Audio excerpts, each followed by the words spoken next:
Hello दोस्तों,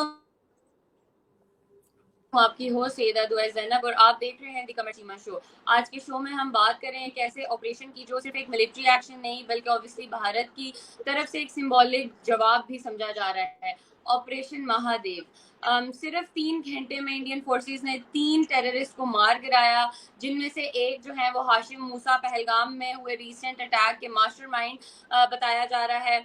home minister Amit Shah ने भी कहा कि यह ऑपरेशन उन तमाम लोगों के लिए खूनी वार्निंग है जो सिविलियंस को निशाना बनाते हैं।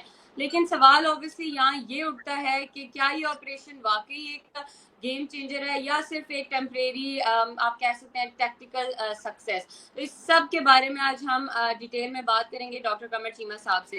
तो जी डॉक्टर साहब, जैसे आपने देखा कि हाल ही में पाकिस्तान ने डिफेंड करते हुए उनके फाइटर जेट्स भी गिराए, दुनिया ने ऑब्वियसली इस विक्ट्री को एक्नॉलेज किया।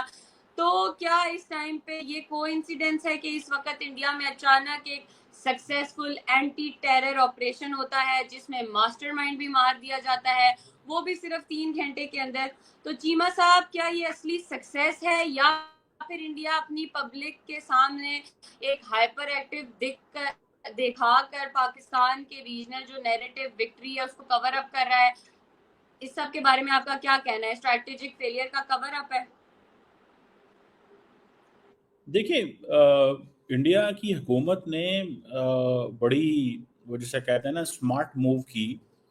और स्मार्ट मूव ये थी कि उनको कहना ये था कि जनाब हम तो पाकिस्तान के हमने जहाज़ गिरा दिए। अब नई बातें सामने आ रही हैं ना, वो उनसे सवाल पूछा जाता है राजनाथ सिंह साहब से कि आप ये बताएं कि कितने जहाज़ गिरे।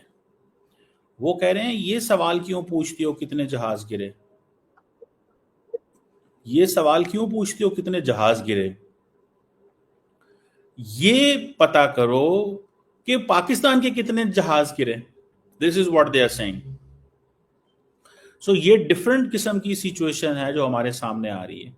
ये पहले ऐसे कभी नहीं हुआ, और ये इंडिया की गवर्नमेंट ने पहले ये कभी स्टेटमेंट जारी नहीं की कि जनाब पता ये चलेगा कि वो पाकिस्तान के जहाज गिरे। आज वो कह रहे हैं जी कि पाकिस्तान के जहाज गिरे हैं। ओके, हो सकता है ये इंडिया की गवर्नमेंट ने पहले किसी से बात की हो, लेकिन हमारे साथ या इंटरनेशनल मीडिया के सामने तो कभी बात नहीं की। सो वो ये कह रहे हैं कि हमें तो पूछना ये चाहिए। सो ये सवाल ही गलत है कि भारत से पूछा जाए कि जनाब आप के कितने जहाज गिरे। वो कहते हैं ये नेशनलिस्ट सवाल नहीं है, ये एंटी नेशनलिस्ट सवाल है। सो इंडिया की गवर्नमेंट जो है वो एक डिफरेंट किस्म का जो पर्सपेक्टिव है वो इंडिया के लोगों के सामने लेके आना चाहती है, और उस पर उन्होंने काफ़ी ज़्यादा जो है वो एक्टिव हुए हैं। और अभी ये क्योंकि पार्लियामेंट का सेशन हुआ है, और जिस तरह आप अभी पूछ रही थी महादेव, ऑपरेशन महादेव जो है, ये इसको आप लिंक करें कि एक तरफ पार्लियामेंट का सेशन चल रहा है और एक तरफ ऑपरेशन चल रहा है। तो इट मीन्स कि उनको पहले ही पता था कि आगे हमें ये ऑपरेशन करना है।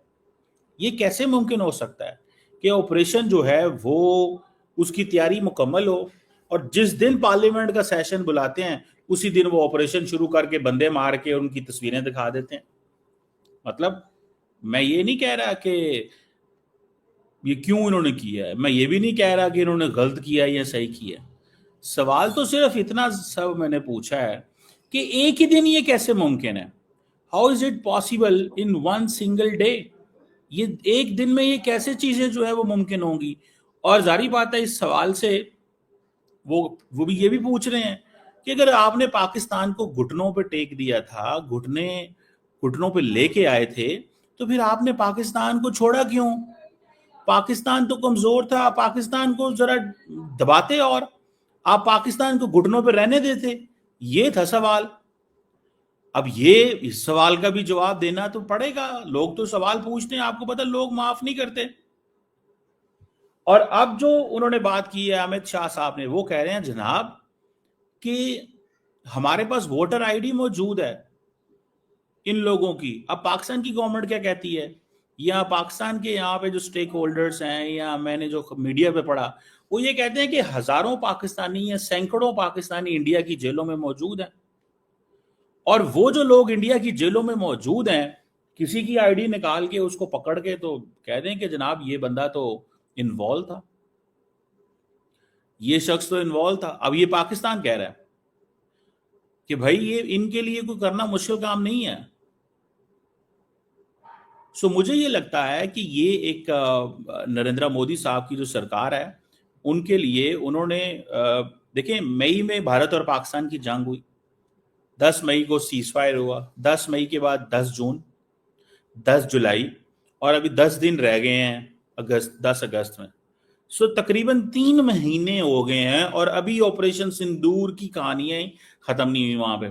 तो पाकिस्तान इंडिया के अंदर भी जो पूछते हैं कि क्यों इंडियन गवर्नमेंट जो है वो क्लैरिफाई नहीं कर सकी अपने लोगों को आज तक, तो ये सवाल क्या है, क्यों क्लैरिफाई नहीं कर पाए? मेरा ख्याल है ये एक इंपॉर्टेंट चीज है जिसको वो अब शायद वो क्लैरिफाई करना चाहते हैं। दैट्स व्हाट आई सी। चीमा साहब, जैसे आपने बात की कि एक तरफ पार्लियामेंट का सेशन चल रहा है, दूसरी तरफ इस ऑपरेशन का हो जाना, वही आप वाली बात कि 3 टेररिस्ट का मारा जाना इंक्लूडिंग मास्टरमाइंड 3 घंटे के अंदर अंदर ऑपरेशन में। अगर ये 3 टेररिस्ट ऑलरेडी इतने वांटेड लिस्ट पर थे, मतलब इस्लाम के ऑलरेडी पता था, तो इनकी मूवमेंट को पहले ट्रेस क्यों नहीं किया गया? क्या ग्राउंड इंटेलिजेंस वीक थी या इनके हैंडलर्स तक जानबूझकर पहले नहीं पहुंचा गया और अब इस टाइम पे उन्हें लगा कि बेस्ट टाइम है पहुंचने के लिए? देखिए, सिंपल सी बात है, इंडिया की गवर्नमेंट तो ये कह रही है कि ये जो लोग हैं इनको हम 14-15 दिन से फॉलो कर रहे थे। एक बात तो ये हो गई, और अभी वो कह रहे हैं कि इनमें से 5 से 7 लोग ऐसे हैं, ये टोटल 3 लोग मारे हैं। इट मीन्स कि ये 4 लोगों को किसी वक्त भी मार सकते हैं। तो वो कह रहे हैं ये 5 से 7 लोग थे और इनमें से 3 लोग एक छोटी सी पार्टी बन के निकले, हमने उनको ट्रेस किया और हमने उनको एलिमिनेट कर दिया। इसका मतलब है कि 3 से 4 लोग जो हैं उनको और भी ये मार सकते हैं अगले कुछ दिनों में। This is what it seems, चीज ये नजर आ रही है। ठीक है, सो ये एक इंपॉर्टेंट चीज है कि इनको पता था, पहले ये नहीं होता कि पता नहीं होता। और दूसरा, फॉर एग्जाम्पल, वहां पे भारत के अंदर कुछ लोग ऐसे हैं जो सवाल कर रहे हैं कि आपने पहले क्यों नहीं, अब देखिए, पहले क्यों नहीं आपने बताया, ये आपको पता था। और नेशनल इन्वेस्टिगेशन एजेंसी जो है वो क्या ढूंढ रही है? उसने नेशनल इन्वेस्टिगेशन एजेंसी ने क्या ढूंढा है अभी तक? नेशनल इन्वेस्टिगेशन एजेंसी जो है उसकी क्या आप समझ लें कि एक वो जिसे कहते हैं ना आप, उसकी क्या परफॉर्मेंस क्या है अभी तक? ये सवाल है। इन सवालों को डिस्कस किया जा रहा है कि नेशनल इन्वेस्टिगेशन एजेंसी जो भारत की मेन एजेंसी है जिसके जिम्मे लगाया गया था, उसने अभी तक क्या किया है? और ये लोग जो थे वो होम ग्रोन थे। अब ये भी लोग सवाल कर रहे हैं, ये भी पूछा जा रहा है कि दुनिया में किसी के ने पाकिस्तान को एग्रेसर क्यों नहीं कहा? इंडिया कहता है जी पाकिस्तान सिविलाइज्ड नहीं है, इंडिया कहता है जी पाकिस्तान अच्छा मुल्क नहीं है, बुरा मुल्क है। पाकिस्तान के बारे में वो सारा कुछ बातें कर रहे हैं, लेकिन the world is also asking कि भाई साहब आप भी तो बताएं कि पाकिस्तान को किसी ने एग्रेसर क्यों नहीं कहा, बुरा क्यों नहीं कहा? पाकिस्तान को किसी ने क्यों नहीं कहा कि ये इस तरह जो दहशतगर्दी में इन्वॉल्व है? तो मुझे ऐसे लगता है कि ये लोग जो जिन्होंने इन्होंने पकड़ के जो मारे हैं, ऑब्वियसली वो किसी को पकड़ के कुछ भी कर सकते हैं। हम इनको ना तो वो जैसे कहते हैं ना रोक सकते हैं, ना हम इनको पूछ सकते हैं। ये इंडिया का इंटरनल मसला है, वो जो मर्जी करें, जैसे मर्जी करें। वी हैव नो से in that, but the problem here is very clear. The problem ये है कि नेशनल इन्वेस्टिगेशन एजेंसी जो है, क्या वो क्रॉस बॉर्डर लिंक एस्टैब्लिश कर सकी है? क्या इन लोगों को पकड़ के अदालतों में लेके जाना और फिर इनका पाकिस्तान से कनेक्शन एस्टैब्लिश करना? अगर आप बंदा मार दें और बंदा मार के कहें जी ये बंदे पाकिस्तानी हैं, ठीक है। अब भारत, अब बहुत सारे पाकिस्तान इंडियन जो पाकिस्तान के पास मौजूद हैं, आपको पता है ये जो फिशरमैन होते हैं, ठीक है, जो कराची में दाएं बाएं इधर उधर, ठीक है, तो वो पकड़े जाते हैं बॉर्डर क्रॉस करके, क्यों गलती से आ गया, उसके पास उसका आईडी कार्ड है, उसको पकड़ लिया पाकिस्तान ने मिसाल के तौर पे। इसी तरह इंडियन भी इस तरह करते हैं कि बहुत सारे पाकिस्तानी वहाँ होंगे जो गलती से बॉर्डर क्रॉस कर गए, या गलती से जिसे आप बोलते हैं मछेरे होते हैं इंटरनेशनल वाटर्स में। तो ये सवाल बड़ा सीधा सा है, और सवाल ये है कि पाकिस्तान कह रहा है कि ये इन लोगों को वो कभी भी कुछ भी पकड़ के और कह देंगे कि जनाब ये तो दहशतगर्द थे और ये तो इस तरह थे तो उस तरह थे। तो बहरहाल लेट्स सी इसमें ये क्या चीज़ निकलती है। लेकिन ये इनको ढूंढा इन्होंने, वो कह रहे हैं कि हम 13-14 दिन से ढूंढ रहे थे, लेकिन हम वो कह रहे हैं कि हमने फैसला ये किया कि जिस दिन पार्लियामेंट का इजलास होगा उस दिन इनको मारेंगे, ताकि मीडिया जो है वो दोनों तरफ खबरें चला सके। चीमा साहब, कुछ रिपोर्ट्स के मुताबिक हमने देखा कि एक चाइनीज डिवाइस ने उनकी लोकेशन रिवील की। तो क्या ये तस्लीम किया जा चुका है कि जो अटैक के मास्टरमाइंड थे उन्हें चाइनीज कम्युनिकेशन डिवाइस का इस्तेमाल किया, और अगर हाँ तो ये डिवाइस उन तक कैसे पहुंची, और चाइनीज जो टेक्नोलॉजी है वो पाकिस्तान के मिलिट्री नेटवर्क तक सिस्टमैटिकली पहुंच रही है, नहीं पहुंच रही, इसके बारे में आप क्या कहते हैं? देखिए इसमें बात बड़ी क्लियर सी है। बात क्लियर ये है कि चाइनीज जो डिवाइसेस हैं, ठीक है, वो दुनिया में हर मुल्क के बंदे के पास है। वो कौन सा दुनिया का बंदा होगा, मुल्क होगा जिसके पास चाइनीज डिवाइस नहीं है? भारत के अंदर क्या चाइनीज डिवाइसेस मौजूद नहीं है? मौजूद हैं। तो आप बेसिकली इसकी ऑप्टिक्स है। देखिए हर चीज की ऑप्टिक्स है। Pakistan optics, China optics, China Chinese device मिल गया। अब चाइनीज डिवाइस क्या होती? हर वॉकी टॉकी, हर दूसरी चीज तो चाइनीज बनी हुई है। हर जो चाइनीज सस्ती होते हैं, तो उन्होंने बस ये कह दी चाइनीज मेड इंस्ट्रूमेंट, कोई भी आप कह लें। अब फॉर एग्जांपल इंडिया के अंदर जो टेलीफोन इस्तेमाल होते हैं वो बहुत सारे चाइनीज मैन्युफैक्चर्ड हैं, बहुत सारे इंडियन मैन्युफैक्चर्ड हैं। अब फॉर एग्जांपल एक बंदा है, वो पाकिस्तान में हमें पता चला कि उसने कोई कार्रवाई की है, लेकिन उसके हाथ में फोन है जो कि इंडिया में मैन्युफैक्चर है। तो हम क्या इसको इस तरह कहना चाहिए, इंडियन मैन्युफैक्चर्ड जो डिवाइस हमारे हाथ लगी है? भाई इंडिया मैन्युफैक्चरिंग करता है लार्ज स्केल पे, तो दैट डज नॉट मीन कि वो इंडिया की जो मैन्युफैक्चरिंग लार्ज स्केल पे है उसका मकसद कोई और है। सो ये चीजें चलती हैं। ये आपको पता है, ये जो प्लेयर्स हैं जो सिक्योरिटी अपरेटस के अंदर होते हैं, पॉलिटिकल अपरेटस के अंदर होते हैं, वो ये चीजें, ये ट्विस्ट होते हैं, ये देते हैं। ये पाकिस्तान भी देता है, ये हर जगह चलती हैं। ये अमेरिकन भी देते हैं, अमेरिकन रशिया की देंगे, चाइना की देंगे, इंडियंस चाइना और पाकिस्तान की देंगे, ठीक है। तो ये दैट इज समथिंग जिसको मेरा ख्याल है कि तमाम जो प्लेयर्स हैं on all sides they do understand and they make it clear कि हाँ जी जनाब ये चीज़ जो है वो मिली है। तो ये कोई नई चीज़ नहीं है। ये devices manufactured by India, China. अब इंडिया आईफोन बनाता है बड़ी तादाद में, तो हम क्या कहेंगे कि जी इंडिया का बना हुआ टेलीफोन? भाई टेलीफोन तो टेलीफोन है, वो इंडिया का बना हो, चाइना का बना हो, अमेरिका का बना हो, पाकिस्तान का बना हो, ऐसे थोड़ा ही होता है वो चीज़। वही चीमा साहब, जैसे हमने काफी इंटरनेट पे भी इस चीज का बड़ा वो था कि इंडिया ने एक साइलेंट साइबर और इलेक्ट्रॉनिक वॉरफेयर सक्सेस था, और चाइना की जो मैन्युफैक्चर टेक्नोलॉजी है उसका एक डेंजरस फ्लॉ है, और ये और वो है कि रीजनल नॉन स्टेट एक्टर्स के पास ये चीजें पहुंच रही हैं। तो ऑब्वियसली वही आप वाली बात है कि इस तरह कोई भी चीज कहीं पे भी इस्तेमाल मैन्युफैक्चर जो होती है मेड बाय होती है। एनीवे सर, एक और क्वेश्चन कि आपके जिसा हमने देखा कि अमित शाह साहब हैं, वो कह रहे हैं कि ऑपरेशन महादेव जो है उन तमाम लोगों के लिए एक स्ट्रॉन्ग मैसेज है जो सिविलियंस को निशाना बनाते हैं, और उन्होंने काफ़ी बातें वगैरह की। तो आप क्या समझते हैं कि ये उनकी तरफ से एक स्ट्रॉन्ग मैसेज असल में किस तरफ जा रहा है? क्या ये सिर्फ मीडिया के लिए था उनका काफ़ी इस तरह की टोन में मैसेज देना, या एक नैरेटिव है, या ग्राउंड पे कोई स्ट्रेटेजिक शिफ्ट भी उनकी तरफ से हमें बताने की कोशिश की जा रही है? देखें ऑपरेशन महादेव और ये सारा कुछ, जितने मर्जी ऑपरेशन शुरू कर ले भारत, उसको कोई रोक सकता है ऑपरेशन शुरू करते हुए? रोज ऑपरेशन शुरू करे, रोज बंदे मारे, रोज वो करे। भाई यही तो सवाल आज इंडिया की ऑपोजिशन पूछ रही है कि आपको पहले नहीं था पता क्या इस नेटवर्क का? क्या इन लोगों को आप पहले नहीं जानते थे? आप बिल्कुल जानते थे। आपने क्यों नहीं इन लोगों को फॉलो किया? क्यों इन लोगों को ट्रैक नहीं किया? क्यों इन लोगों को आप पहले नहीं समझ सके? सो मुझे लगता है कि ये जो ऑपरेशन महादेव है और जो इंडियन गवर्नमेंट है, they are looking into it. और 3 लोग मारे हैं, या तो हो ना आगे से कोई 2000 वहां जंगजू से आप लड़ रहे हैं तो आप कहते हैं ऑपरेशन महादेव, ठीक है। सो operation Mahadev is all about, ये स्ट्रेटेजिक कम्युनिकेशन के टूल्स हैं कि हमने ऑपरेशन महादेव कर दिया। अब देखिए ना, लफ्ज होगा ऑपरेशन महादेव। अगर आप ऑपरेशन महादेव नहीं कहेंगे तो क्या कहेंगे? कहेंगे कि जी वहां पे हमने कश्मीर में इतने लोगों को मार दिया, ठीक।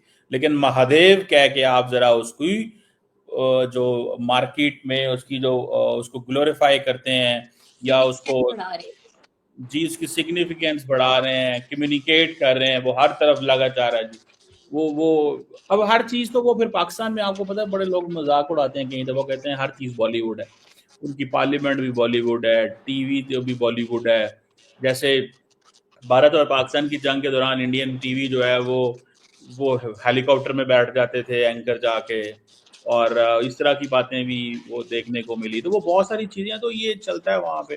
सो मेरा ख्याल है, लेकिन मैं ये नहीं कहता कि इंडिया के लिए प्रॉब्लम नहीं है, इंडिया के लिए एक बड़ा प्रॉब्लम है और इंडिया को चाहिए कि इसको हल करें। लेकिन पाकिस्तान पे इल्ज़ाम ना लगाएं, आप अपने इंटरनली इसको हल करें। जी चीमा साहब, जैसे हमने देखा प्रीवियसली भी भारत की तरफ से जैसा जैश ए मोहम्मद जो चीफ हैं मसूद अजहर, उनके बारे में कहा गया कि उनको गिलगित वगैरह में देखा गया, ताकि ऑब्वियसली फ्यूचर में जो स्ट्राइक्स हैं उसको वो जस्टिफाई कर सके। अब इस तरह 3 टेररिस्ट का मारना, तो इस तरह की जो चीजें हैं वो भारत करके क्या साबित करना चाहता है? क्या पब्लिक का वो लेना चाहता है? इलेक्शंस आ रहे हैं, क्या चीज वो करना चाहते हैं, या बीजेपी अपनी इमेज बूस्ट करना चाहती है? देखिए हुकूमती पार्टी जो होती है, याद रखें हमेशा उनको ये होता है कि उन्होंने बहुत सारे जो सवालों के जवाब देने होते हैं, और फिर देखिए वो बहुत सारी चीज़ें बनाते भी हैं ना। अब जैसे फॉर एग्जांपल ऑपरेशन सिंदूर शुरू किया, ऑपरेशन सिंदूर को ख़त्म किस तरह कर रहे हैं? ठीक है, ख़त्म तो नहीं किया अभी, वो कह रहे हैं कि ऑपरेशन सिंदूर चल रहा है, उधर से सीज फायर हो गया, उधर से कह रहे हैं वो चल रहा है। तो वो क्या कहते, क्या बताते? और दूसरा, जिस तरह आप कह रही हैं कि वो जो मसूद अजहर को देखा है, तो देखिए इंडिया को इस चीज का पता है कि जब हम पाकिस्तान पे हमला करेंगे तो जवाब तो आएगा। तो ये तो थोड़ा ही होना कि पाकिस्तान पे हमला करना है तो पाकिस्तान ने कहना है जी ठीक है। जैसे कि जयशंकर साहब ने कहा था कि वो हमें, जब हमने पाकिस्तान को बता दिया था कि हम ये आपके खिलाफ हमला नहीं कर रहे, ये दहशत गर्दों के खिलाफ हमला कर रहे हैं, तो भाई वो कौन सा, आप क्या हैं? आप कोई अमेरिका हैं कि आप उसामा बिन लादेन के पीछे आए थे, या आपको ऐसी चीज थी? मतलब आप जाएंगे दूसरे मुल्कों में हमले करेंगे और कहेंगे कि जनाब हम तो जो मर्जी कर सकते हैं। तो ये चीजें जो है ना, ये मुझे ऐसे लगता है कि ये it's not going to work out, ये कोई काम नहीं आएगी चीज।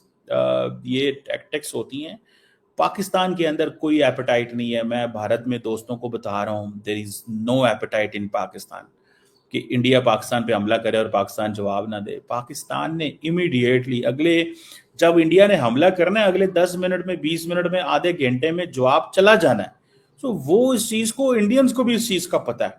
ठीक है, तो ये I think that is where the clarities. लेकिन फिर जारी बात है, उन्होंने अपनी आवाम को भी तो ऑप्टिक्स, अब हो ये रहा है ना कि इंडिया ने खुद ही तो ऑपरेशन सिंदूर का जारी है, तो उनको ये था कि थोड़ी देर बाद लोग भूल जाएंगे। लोग भूल नहीं रहे, लोग अब सवाल कर रहे हैं, मीडिया भी सवाल कर रहा है, ऑपोजिशन भी सवाल कर रहा है, तो that will continue I think. जी जी, मैं सब एक आखिरी चीज आपसे पूछूंगी कि जैसा ऑब्वियसली कोई भी वायलेंट रिस्पॉन्स होता है तो उसका एक सोशल कॉन्सिक्वेंस भी होता है, तो क्या जो ऐसे ऑपरेशंस भारत की तरफ से कश्मीर के यूथ का नैरेटिव चेंज होता है, या और रेडिकलाइजेशन का रिस्क बढ़ता है?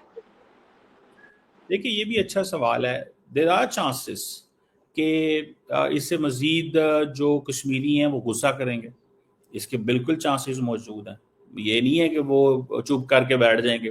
देखिए कश्मीर बहुत देर यूनियन टेरिटरी बना है, और इंडिया ने उसको मैनेज करने की कोशिश की दिल्ली से। अब सवाल ये पैदा होता है कि अगर वो इस तरह करते रहते हैं मुसलसल, वो समझते हैं कि हाँ जी हमें कोई बंदा पूछ नहीं सकता, हम करते रहेंगे, हम मैनेज, हमारा जो दिल करेगा हम करेंगे। अमित शाह साहब कहते हैं मुझे कोई परवाह नहीं है, मैं कश्मीर को अपनी मर्जी से चलाना चाहता हूँ, राजनाथ सिंह अपनी मर्जी से चलाना चाहते हैं, हम सारे, मोदी साहब अपनी मर्जी से चलाना चाहते हैं, तो हर कोई चलाना चाहता है। लेकिन देखिए ये ताकत ताकत ही होती है, लेकिन आपने जब तक you don't win hearts and minds of the Kashmiris, जब तक आप उनको जीतेंगे नहीं, उनकी स्टेटहुड नहीं देंगे, उनको उस तरह वो नहीं करेंगे, तो मेरा नहीं ख्याल कि द पीपल, ये मसला इंडिया के अंदर हल होगा। हाँ ये अस वर्सेस देम रहेगा, ये लड़ाई रहेगी, ये ख़त्म नहीं होने वाली। और ताकत जारी बात है, उसका इस्तेमाल जारी है, रहेगा, वो ख़त्म नहीं होगा, क्योंकि वो समझते हैं कि यही एक तरीका है इनको दबाने का। तो देख लें, इसको भी इस्तेमाल करके देख लें कितना क्या रिस्पॉन्स मिलता है इसको। बहुत शुक्रिया शीमा साहब। तो दोस्तों आज हमने बात की ऑपरेशन महादेव की, जिसको सिर्फ एक मिलिट्री एक्शन नहीं समझा जा रहा बल्कि भारत की तरफ से एक सिंबॉलिक जवाब समझा जा रहा है, जिसमें उन्होंने 3 टेररिस्ट को गिराया, जिसमें मास्टरमाइंड भी शामिल थे। और ये जो है ये उस टाइम ऑपरेशन हुआ जब पार्लियामेंट में इजलास भी जारी था। देखते हैं चीजें आगे किस तरफ जाती हैं, ऑपरेशन किस तरफ निकलता है। फिर मिलेंगे एक नए टॉपिक के साथ नए एपिसोड में। Take care.